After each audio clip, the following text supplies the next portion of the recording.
So a lot of dangers, a lot of wars, a lot of conflicts, and it's battlefield Earth, so it makes sense. Conflicts has to be a consistent and constant part of every scene in our lives. If you even look at how movies and stories are designed and scripted, there always has to be constant conflicts. So there's the main conflict within the plot, the rising action, the climax, the resolution. There's that conflict, but there's also sub-conflicts in every scene. So they lose the keys to the car and now they can't drive off in the car or something like that. So it's all about these consistent and constant conflicts, and it's no different when it comes to warfare. This is a planet of war. There's always wars happening, and we've had 2 world wars, and some people count the Cold War as the Third World War, but for argument's sake, let's just say there's been 2 world wars, and there's been countless other wars in between. And we're on the brink of war right now. And there's 2 sides. There's either going to be the people that want this war, and there's going to be people that don't want this war. And the question that I have is, what would happen if in this day and age we were to establish 0 wars? Because if you look back in history, or a certain region's history, when a certain region that used to have a lot of wars establishes no wars for the first time in their history, they usually have an age of, they flourish. They often flourish right after that. And we saw that in Europe. So my question now is, what would happen in this day and age in different parts of the world if we were all to establish peace and no more conflicts with each other? What would happen? We might skyrocket to this next dimension, but maybe we're being prevented from doing that, and that's why this is Battlefield Earth.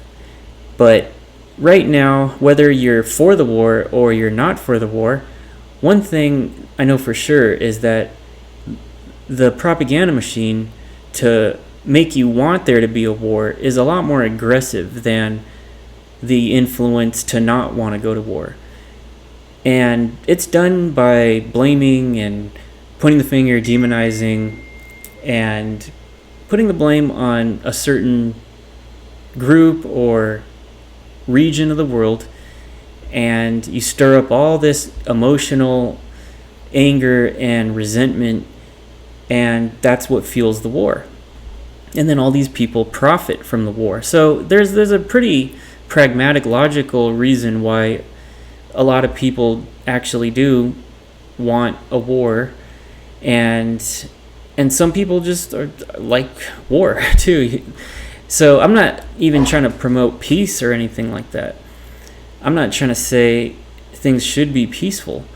I just want to know what would happen if that did happen in this time, in this day and age. Because war is not going to be fought how it was fought in World War II. It's not going to be fought how it was even 30 years ago. It's going to be a nuclear war. It's going to be quick, most likely, and volume, a lot of deaths. And so don't think that this is going to be how it was in all these movies that we watch. But my question is, you either have to become the resistance or you play along to get along. And what is even playing along or the resistance? But this is something that is out there, because we're all concerned about these dangers nowadays. Like, there's COVID, there's people on different political sides, and that's what I'm talking about. This is all fueling a war. All of these factors is basically a brew. It's like a witch's brew to stir up what I think is about to be World War III, I think. Unless some other vibration drowns out the other vibration. But that's going to take a lot. That's going to take that's like technology versus the human spirit type stuff. So we'll just have to see. And in the meantime, we'll keep on doing hypnosis for the right things, de-hypnotizing ourselves from those things that are not good for us, and hypnotizing ourselves to find our focus, to find our purpose in this world that we have to navigate so multi-leveled nowadays. So have a good night, and I'll leave you with that.